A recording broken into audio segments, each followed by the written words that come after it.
हरे Krishna everyone, मैं श्रेया।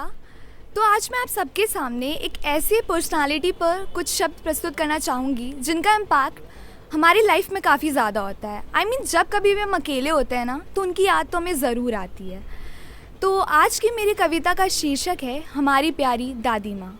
तो लिखा कुछ यूँ है कि मुँह चिढ़ाते थे जिन्हें वो अब है नहीं, मुँह चिढ़ाते थे जिन्हें वो अब है नहीं, जाते थे फुर्सत में जिनके पास, जाते थे फुर्सत में जिनके पास वो अब है नहीं।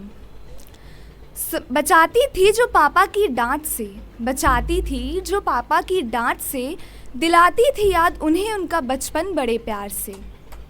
सुनाया करती थी वो रात भर कहानियाँ, सुनाया करती थी वो रात भर कहानियाँ, दिखलाया करती थी अपने पुराने तजुर्बों की निशानियाँ। बताती थी वो सच्चाई के साथ जीना, बताती थी वो सच्चाई के साथ जीना, कहती थी करे अगर गलत कोई तो हंसकर सह लेना। मगर दादी वो कहानियाँ, वो निशानियाँ और वो सच्चाई अब है नहीं। पहुँचते थे जब घर उनके तो पिया कहकर बुलाती थी, मेरी दादी माँ मुझे प्यार से पिया कहती थी। तो पहुँचते थे जब घर उनके तो पिया कहकर बुलाती थी, चले जाओ घर उनके पास तो अपनी गोद में सुलाती थी।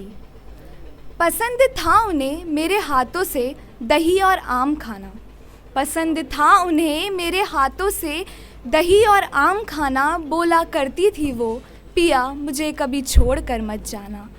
मगर दादी वो कहानियाँ, वो आम और वो हाथ अब है नहीं। अब ये लाइन कुछ ऐसी है कि मेरी दादी के जाने के बाद मेरे लाइफ में क्या इम्पैक्ट पड़ा, उसी पर ये लाइन है कि पलट गई है अब दुनिया मेरी, पलट गई है अब दुनिया मेरी दादी तेरे जाने के बाद, मगर आज भी मेरे दिल में ज़िंदा है तेरे साथ बिताए उन लम्हों की याद। दिखती नहीं है अब वो, दिखती नहीं है अब वो, मेरी नज़रों उनकी तलाश में रहना, गर मिले ख्यालों में कहीं तो उनसे बस इतना कहना कि श्रेया ने सीख लिया है अब उनके बिना रहना।